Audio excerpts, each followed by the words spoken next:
باللہ من الشیطان الرجیم بسم اللہ الرحمن الرحیم وجعلنا النہار معاشا وبنینا فوقکم سبعا شدادا وجعلنا سراجا وہاجا وانزلنا من المعصرات ماء ثجاجا لنخرج به حبا ونباتا وجنات الفافا ان یوم الفصل کان میقاتا یوم ینفخ فی الصور فتأتون افواجا وفتحت السماء فکانت ابوابا وسیرت الجبال فکانت سرابا۔ مفردات کا ترجمہ دیکھیں۔ وجعلنا اور جعلنا ہم نے بنایا النہار دن کو معاشا روزی کا ذریعہ، وبنینا اور ہم نے بنایا فوقکم تمہارے اوپر سبعا سات شدادن مضبوط، وجعلنا اور ہم نے بنایا سراجن وہاجا سراجن سورج وہاجن چمکتا ہوا روشن، وانزلنا اور ہم نے اتارا من المعصرات نچڑنے والے من المعصرات نچڑنے والے بادل ماء پانی سجاجا کثرت والا زور سے بہنے والا، لنخرجا تاکہ ہم اس کے ذریعے نکالیں، لنخرجا بھی اس کے ذریعے حبن دانے کو کہتے ہیں، نباتاً یہ سبزہ وغیرہ ترکاریاں، وجنات اور باغات، الفافا گھنے لپٹے ہوئے، ان یوم الفصل بے شک یوم دن الفصل فیصلے کا، کانا میقاتا کانا ہے میقاتا مقرر، یوم ینفخ فی الصور جس دن ینفخ پھونکا جائے گا فی الصور سور میں، فتأتون تم آؤ گے افواجن فوج در فوج، وفتحت السماء فتحہ کھول دیا جائے گا السماء آسمان، فکانت تو ہو جائے گا ابواباً دروازے، باب کی جمع ہے دروازہ، وسیرت منا چلا دیے جائیں گے الجبال پہاڑ، فکانت سرابا فکانت ہو جائیں گے سراب ریت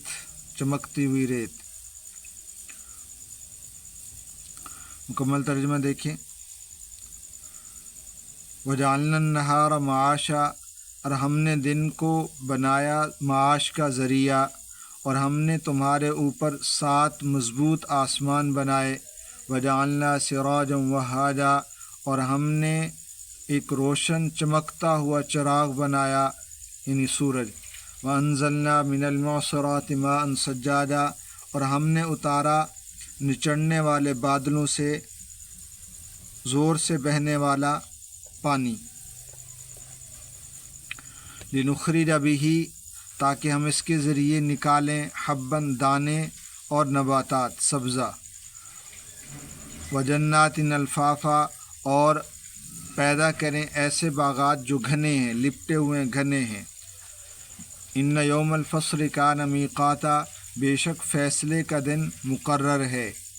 یوم ینفخ فی الصور جس دن سور میں پھونکا جائے گا، فتأتون افواجا تم سارے کے سارے فوج در فوج آؤ گے، وفتحت السماء اور آسمان کھول دیا جائے گا، فکانت ابوابا تو ہو جائیں گے دروازے ہی دروازے، وسیرت الجبال اور پہاڑوں کو چلا دیا جائے گا، فکانت سرابا تو وہ چمکتی ہوئی ریت ہو جائیں گے۔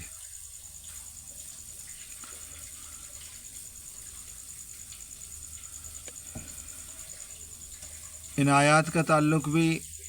کل والے سبق کے ساتھ ہی ہے کہ اللہ تعالیٰ نے جس چیز کو وہ بڑی عجیب چیز سمجھ رہے تھے اور اس بنا پر انکار کر رہے تھے کہ یہ اتنا بڑا آسمان، اتنی بڑی کائنات وہ کیسے ختم ہو سکتی ہے، تو اللہ تعالیٰ نے یہ فرمایا کہ تمہیں پتہ چل جائے گا، اور پھر اپنی قدرت کی نشانیاں بتلائیں کہ یہ نشانیاں جس نے پیدا کی ہیں، اتنی بڑی بڑی نشانیاں بنائی ہیں، تو اس کے لیے ان کو ختم کرنا، انسانوں کو ختم کرنا اور پھر انسانوں کو زندہ کرنا، قیامت لے کر آنا، یہ کون سا مشکل کام ہے۔ تو انہوں نشانیوں میں سے اللہ تعالیٰ نے ایک نشانی یہ بتلائی کہ ہم نے دن کو ذریعہ معاش بنایا ہے، یعنی جب انسان چونکہ دنیا میں آیا ہے تو اسباب کے تحت اس نے زندگی گزارنی ہے۔ ایسا نہیں ہے کہ اللہ تعالیٰ نے اس کو براہ راست آسمان سے رزق اتار دیا ہو کہ اس کو کھاؤ اور عبادت کرو، ایسا نہیں ہے، بلکہ اللہ تعالیٰ نے اس کی ذمہ داری لگائی انسان کی کہ اپنے رزق کا بندوبست کرے اور اپنے معاش کا کمانے کی کوشش کرے تاکہ زندگی گزار سکے۔ یہ اللہ تعالیٰ نے انسان کے لیے آزمائش رکھی ہے کہ کمانا اور پھر اللہ کی عبادت بھی کرنا اور حرام چیزوں سے بچ کر حلال چیزوں کو کمانا، حلال روزی کمانا، یہ اللہ تعالیٰ نے انسان کے لیے اس پر بھی اجر رکھا ہے۔ تو بہرحال یہ اس کی ذمہ داری ہے اور اس کے لیے دن کو بنایا ہے۔ تو یہ دن جو ہے کمائی کا ذریعہ ہے اور رات سکون کا ذریعہ ہے، اس لیے ہمیشہ یہ جن کے دن میں کام ہوتے ہیں اور رات میں سکون ہوتا ہے تو ان کی زندگی میں برکت ہوتی ہے۔ آج کل بہت سارے لوگ اس کے الٹ چلتے ہیں کہ وہ دن کو سوتے ہیں اور رات کو کام کرتے ہیں، یہ طریقہ کار درست نہیں ہے۔ اصل طریقہ کار یہی ہے کہ دن کو کیا کرنا چاہیے، آرام کرنا چاہیے، دن کو کام کرنا چاہیے کہ معاش کا ذریعہ یہی ہے، اور رات کو آرام کرنا چاہیے۔ بہرحال یہ اللہ تعالیٰ کی ایک بہت بڑی نعمت ہے، جیسا کہ دوسری جگہ اللہ تعالیٰ فرماتے ہیں کہ اگر ہم رات کو مسلسل کیا کر دیتے، لمبی کر دیتے مسلسل، جیسے کہ بعض علاقوں میں ہے بھی صحیح کہ راتیں مسلسل لمبی رہتی ہیں، وہاں روشنی نہیں ہوتی، 4 مہینے 6 مہینے نہیں ہوتی، تو اللہ تعالیٰ فرماتے ہیں کہ اگر ہم رات کو اتنا لمبا کر دیتے تو تم کون روشنی لے کر آتا، لیکن ہم نے کیا ہے دن کو روشن بنایا تاکہ تم اپنا ذریعہ معاش، اپنا روزی کا انتظام کر سکو۔ وَبَنَيْنَا فَوْقَكُمْ سَبْعًا شِدَادًا، یہ اللہ تعالیٰ نے فرمایا کہ ہم نے تمہارے اوپر 7 مضبوط آسمان بنائے۔ مضبوط آسمان کا مطلب یہ ہے کہ ایسے مضبوط آسمان ہیں، ہمیں اگرچہ نیلا جس کو ہم آسمان کہتے ہیں یہ ہمیں نظر نہیں آ رہا، اصل آسمان اس سے بہت بلند ہے، کیونکہ اس آسمان تک دکھائی دیکھنے کی صلاحیت انسان میں نہیں ہے، اتنا زیادہ اونچائی میں ہے، کیونکہ اس کے نیچے یعنی اربوں کھربوں سیارے ستارے یہ سارے اس کے اندر کہکشائیں موجود ہیں۔ یہ پہلی یعنی آسمان کے نیچے اتنی بڑی کائنات ہے، تو اس آسمان تک کیا ہے اللہ تعالیٰ نے اتنا بڑا آسمان بنایا، اور پھر ایک نہیں، پھر اس کے بعد دوسرا، پھر اس کے بعد تیسرا، اور پھر اس کے بعد چوتھا۔ یہ اتنے بڑے بڑے آسمان اللہ کی قدرت کی بہت بڑی کاریگری ہیں۔ ابھی تک انسان پہلے آسمان کے اندر جتنی کائنات ہے اس کا 0.5% حصہ بھی صرف معلوم نہیں کر سکا، پہنچنا تو دور کی بات، انسان نے اتنی ترقی کر لی ہے، لیکن اس کے باوجود اتنا سا حصہ بھی وہ کائنات کا حصہ دیکھ نہیں سکا اپنے اس پر، یعنی ان چیزوں کے ذریعے، اپنے جدید ٹیکنالوجی کے ذریعے۔ لیکن آپ اندازہ کریں کہ کائنات کا 99% حصہ کتنا بڑا ہوگا، اور پھر اس کائنات کے اندر جو یہ سب کچھ پہلے آسمان کے اندر ہے، اور پھر اس کے بعد دوسرے آسمان کا کتنا بڑا ہوگا، کیونکہ بعض روایات میں آتا ہے کہ پہلا آسمان دوسرے آسمان کے مقابلے میں اتنا چھوٹا ہے جیسے بڑے اس میں میدان میں چھوٹی سی گیند پڑی ہو، تو اس آسمان یعنی دوسرے آسمان کے مقابلے میں پہلا آسمان اتنا چھوٹا ہے، پھر دوسرا آسمان تیسرے کے مقابلے میں اتنا چھوٹا ہے، تیسرا چوتھے کے مقابلے میں، تو اندازہ کریں کہ پھر 7واں آسمان کتنا بڑا ہوگا، پھر اس کے اوپر عرش ہے، پھر اس کے اوپر کرسی ہے، تو یہ کتنی بڑی کائنات ہے، اس کا انسان سوچ سے بھی بہت بڑی کائنات ہے۔ تو اللہ تعالیٰ فرما رہے ہیں کہ ہم نے ان کو 7 آسمان بنائے اور بڑے مضبوط بنائے کہ ان میں پھٹن نہیں ہوتی، اس میں کوئی چیز یعنی ختم نہیں ہوتی، بلکہ وہ جیسے اللہ تعالیٰ نے بنائے تھے ویسے کے ویسے ہی ہیں۔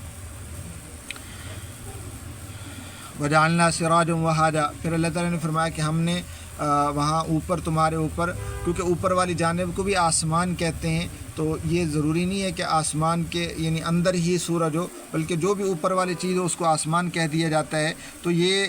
یعنی آسمان کے اندر یعنی اوپر تمہارے اوپر ہم نے ایک چمکتا ہوا چراغ بنایا۔ سراج ویسے چراغ کو کہتے ہیں، اور وہاجن چمکنے والا، تو اس کا مطلب کیا ہوا سراج و وہاجا، کہ ہم نے تمہارے لیے بہت بڑا، وہاج یہ یعنی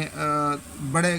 زیادہ چمکنے والے کو کہتے ہیں، مبالغے کا صیغہ ہے۔ اس کا مطلب کیا ہے کہ ہم نے تمہارے لیے ایک بہت بڑا چراغ بنایا ہے جو چمکتا رہتا ہے، وہاجن مسلسل چمکتا رہتا ہے، اور اس کی روشنی کبھی ختم نہیں ہوئی۔ اس کی روشنی جب سے بنا ہے دے رہا ہے، مسلسل دے رہا ہے، اور قیامت تک دیتا رہے گا۔ اس کے اللہ تعالیٰ نے جو نظام بنایا ہے وہ مقرر نظام کے مطابق چل رہا ہے، اس میں ذرا بھی کمی پیشی نہیں ہوئی۔ ہر سال ہزاروں لاکھوں سالوں سے یہ سورج چل رہا ہے، لیکن جو اس کا مقرر وقت نکلنے کا ہے اسی وقت نکلتا ہے، جو غروب ہونے کا وقت ہے اسی میں غروب ہوتا ہے، اس میں ذرا بھی ادھر ادھر نہیں ہوا۔ یہ اللہ کی قدرت کی بہت بڑی یعنی کاریگری ہے، اللہ تعالیٰ کی قدرت کی نشانی ہے کہ اس میں ذرا بھی کیا ہے اونچ نیچ نہیں ہوتی۔ تو یہ اللہ تعالیٰ نے بہت بڑا، اور اس کے ذریعے کتنی شعاعیں اور کتنی یعنی گرمائش ہے، اور کتنے ہمارے نظام اس کے ذریعے چل رہا ہے، یہ اللہ تعالیٰ نے اس کے اندر اتنے زیادہ یعنی وہ طاقت رکھی ہے۔ وَجَعَلْنَا سِرَاجًا وَهَاجًا وَأَنزَلْنَا مِنَ الْمُعْصِرَاتِ مَاءً ثَجَّاجًا، اور اللہ تعالیٰ نے آسمان سے نچڑنے والے بادلوں سے پانی برسایا لگاتار۔ یہ بارشوں کی طرف اشارہ ہے کہ اللہ تعالیٰ نے تمہارے لیے ایک اور نعمت دی ہے، تمہارے لیے ایک اس میں غور و فکر کا مقام ہے کہ کہاں سے بادل اٹھتے ہیں، کہاں سے پانی یعنی وہ ان کے اندر آبی بخارات بنتے ہیں، پھر وہ بادلوں کے اندر جاتے ہیں، پھر وہاں سے پانی برستا ہے، جہاں جہاں ضرورت ہوتی ہے پانی وہاں سیراب ہوتا ہے، پھر وہاں سے کیا ہے اکٹھا ہو کے دریاؤں میں جاتا ہے، دریاؤں میں جا کر یہ یعنی اس میں جو ضرورت ہوتی ہے استعمال ہوتا ہے، پہاڑوں سے دریاؤں میں آتا ہے، دریاؤں سے پھر جو ضرورت کے مطابق استعمال ہوتا ہے، باقی چلتے چلتے پھر سمندر میں چلا جاتا ہے، وہاں سے پھر آبی بخارات بنتے ہیں، پھر بادلوں کی شکل میں آتے ہیں، پھر برستے ہیں، برف باری ہوتی ہے۔ تو یہ اللہ تعالیٰ کا نظام ہزاروں لاکھوں سالوں سے مسلسل چل رہا ہے، یہ سرکل ہے ایک قسم کا، دوبارہ سے دوبارہ اللہ تعالیٰ نے پانی کو وہاں محفوظ کر رکھا ہے۔ اگر پانی سمندر میں محفوظ نہ ہوتا یا سمندر کے اندر نمکیات نہ ہوتی تو یہ نظام درہم برہم ہو جاتا۔ اللہ تعالیٰ نے ہر چیز کو اتنا بہترین قسم کا بنایا، اتنا شاندار قسم کی قدرت کے تحت بنایا ہے کہ اس سے بڑھ کر کچھ ہو ہی نہیں سکتا تھا۔ تو وَأَنزَلْنَا مِنَ الْمُعْصِرَاتِ مَاءً ثَجَّاجًا، کہ ہم نے چڑھنے والے آسمانوں سے بادلوں سے کیا ہے پانی برسایا، لگاتار پانی برسایا۔ ماں کہتے ہیں پانی کو سجاجن، جو یعنی مسلسل برسے، زیادہ برسے، اس کو سجاج کہتے ہیں۔ لِنُخْرِجَ بِهِ حَبًّا وَنَبَاتًا، ہم نے یہ کس لیے بنایا؟ تاکہ اس کے ذریعے ہم دانہ اور سبزیاں وغیرہ اگائیں، یہ نکالیں، کیونکہ جب زمین کے اندر کیا ہوتی ہے یہ بارش کا پانی جاتا ہے چاہے کسی ذریعے سے جائے تو وہاں سے پھر کیا ہے سبزیاں اگتی ہیں۔ اگر زمین خشک ہو جائے، بنجر ہو جائے اور اس پر پانی نہ برسے تو یہ قحط سالی ہو جائے۔ یہ اللہ کے نظام ہے کہ اللہ تعالیٰ ہر سال یعنی بارشیں برساتے ہیں تاکہ انسان جو ہے اس کے ذریعے کھیتی اگائیں اور یعنی قحط سالی سے بچے رہیں۔ یہ رزق کا انتظام کر رکھا ہے، اور پھر اسی بارش کے ذریعے بعض باغات ہوتے ہیں جو گھنے قسم کے باغات ہیں، الفافا، لفیف کی جمع ہے، بعض حضرات نے کہا الفاف، اور بعض نے کہا لف کی جمع ہے، اور بعض حضرات نے کہا کہ ہے ہی جمع، اس کا کوئی مفرد نہیں ہوتا۔ مطلب یہ ہے کہ ایسے گھنے باغ، چونکہ بعض باغ ایسے ہوتے ہیں کہ ان کی ٹہنیاں، ایک درخت کی ٹہنیاں دوسرے درخت کے ساتھ ملی ہوئی ہوتی ہیں، قریب درخت ہوتے ہیں، تو ایسے لگتا ہے جیسے یہ یعنی نیچے زمین یعنی اوپر سے دھوپ بھی نہیں آنے دیتے نیچے زمین تک۔ تو اتنے گھنے باغات یہ کس کے ذریعے اللہ تعالیٰ نے اگائے؟ بارش کے ذریعے اگائے۔ ان یوم الفصل میقاتا، اللہ تعالیٰ فرما رہے ہیں کہ اتنے جو نظام چلا سکتا ہے، اتنی بڑی قدرت کا مالک ہے، اس کے لیے فیصلے کا دن مقرر کرنا کون سا مشکل کام ہے۔ اصل یہ اللہ تعالیٰ اپنی قدرت کی کاریگریاں دکھاتے ہیں، لوگوں کو بتلاتے ہیں، سمجھاتے ہیں، تاکہ انسان کو یہ یقین ہو جائے کہ اللہ تعالیٰ سے بڑھ کر کوئی طاقتور نہیں ہے۔ اللہ تعالیٰ جو فرماتے ہیں وہ سچ فرماتے ہیں، اور ان کے لیے قیامت قائم کرنا، قیامت کے دن حساب کتاب کا نظام چلانا اللہ کے لیے کوئی مشکل نہیں ہے۔ تو اللہ تعالیٰ اسی کو فرما رہے ہیں ان یوم الفصل کان میقاتا، فیصلے کا دن مقرر ہے۔ فصل ویسے کہتے ہیں فیصلے کو، لیکن یہاں فصل سے مراد جیسے ہمارے ہاں کٹائی کا وقت مقرر ہوتا ہے کہ فلاں وقت کٹائی ہوگی، تو یہ زمین بھی ایک فصل کی طرح ہے. جب زمین اپنے مکمل ہو جائے گی، تیار ہو جائے گی، اس کا مقرر وقت آ جائے گا تو اللہ تعالیٰ اس کو تہس نہس کر دیں گے، کاٹ کے رکھ دیں گے. یہاں کسی کا کوئی وجود نہیں ہوگا، ساری دنیا کے لوگ مر جائیں گے، دنیا کی ہر چیز تباہ ہو جائے گی. اس وقت اللہ تعالیٰ یعنی جب کوئی بھی دنیا میں باقی نہیں رہے گا، کسی قسم کی کوئی مخلوق باقی نہیں رہے گی، تو اللہ تعالیٰ اعلان فرمائیں گے لمن الملک اليوم، آج کس کی بادشاہت ہے کوئی بادشاہت؟ یعنی جو لوگوں میں دنیا میں کہتے تھے کہ ہم سے بڑا کوئی طاقتور نہیں ہے، ہم جیسا کوئی بادشاہت نہیں ہے. لمن الملک اليوم، تو کوئی بھی دنیا میں جواب کائنات میں جواب دینے والا ہوگا ہی نہیں. پھر اللہ تعالیٰ خود فرمائیں گے للہ الواحد القہار، آج صرف قہار بادشاہ کی یعنی وہ ہے بادشاہت ہے، اس کے علاوہ کسی کی کوئی بادشاہت نہیں ہے. تو یہ اس دن کا یعنی بیان ہے کہ اس دن جب کاٹ دی جائے گی، اس کا فیصلے کا دن مقرر ہے. قیامت کب آئے گی اللہ تعالیٰ کو علم ہے، لیکن انسانوں کو علم نہیں ہے. بس انسان کے لیے ضروری ہے کہ قیامت آنے سے پہلے قیامت کی تیاری کرے، قیامت سے آنے سے پہلے. ویسے بھی بعض روایت میں آتا ہے کہ جس آدمی کی موت آئے گی تو اس کی تو قیامت ہو گئی. اب اس نے تو زندہ نہیں ہونا نا، اس نے تو قیامت کے دن اٹھنا ہے. تو لہذا یہ موت انسان کی یہ بھی قیامت کی طرح ہے. باقی بڑی قیامت کب آئے گی اس کے بارے میں ضرورت نہیں ہے ہم اس کے کھوج لگائیں. بس جب اس کا وقت آئے گا تو اللہ تعالیٰ کو معلوم ہے، اللہ تعالیٰ نے کسی کو اس کا علم نہیں دیا. ان اللہ عنده علم الساعہ، قرآن کریم میں سورہ لقمان میں اللہ تعالیٰ نے فرمایا کہ اللہ کے پاس ہی قیامت کا علم ہے، کہ قیامت کب آئے گی اس کا علم اللہ کے پاس ہے، اللہ کے علاوہ کسی کو یقینی علم نہیں ہے. اللہ تعالیٰ نے علامات بتلائی ہیں رسول اللہ صلی اللہ علیہ وسلم کے ذریعے، لیکن یقینی علم نہیں کہا جا سکتا کہ فلاں سال، جیسے بعض لوگ کہتے تھے یہ یعنی 15-20-25 سال کہتے تھے کہ 2012 کے اندر قیامت آ جائے گی، اور اس بارے میں بڑی پیشین گوئیاں کی تھیں. اب 2012 کیا 2024 بھی ختم ہو گیا، لیکن اس کا کوئی نام و نشان نہیں. تو اس طرح تعین نہیں کی جا سکتی، اللہ ہی کے علم میں ہے. یوم ینفخ فی الصور، اس دن سور پھونکا جائے گا اور تم سارے کے سارے دوڑتے ہوئے آؤ گے اور فوج در فوج آؤ گے. سور ایک یعنی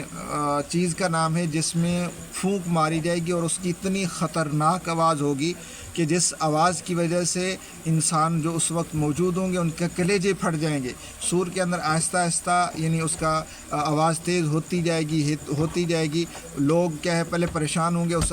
حیران ہوں گے، پھر پریشان ہوں گے، پھر لوگ جنگلوں کی طرف بھاگیں گے، جنگلی درندے آبادیوں کی طرف آئیں گے اور ان کو سمجھ نہیں آ رہی کہ آہستہ آہستہ بڑھتی اتنا زیادہ بڑھ جائے گی کہ ہر ذی روح چیز کی یعنی جس کے اندر بھی جان ہوگی اس کی آواز سور کی آواز کی وجہ سے کیا ہو جائے گا، کلیجہ پھٹ جائے گا اور وہ تباہ و برباد ہو جائیں گے. تو یہ سور، یہ نبی علیہ السلام نے فرمایا کہ سور فرشتہ لے کر یہ حضرت اسرافیل علیہ السلام اس کے لیے مقرر ہیں. تو وہ حضرت اسرافیل علیہ السلام اپنا سور جو ہے منہ میں لیے کھڑے ہیں کہ کب مجھے حکم آئے اور میں سور پھونکوں.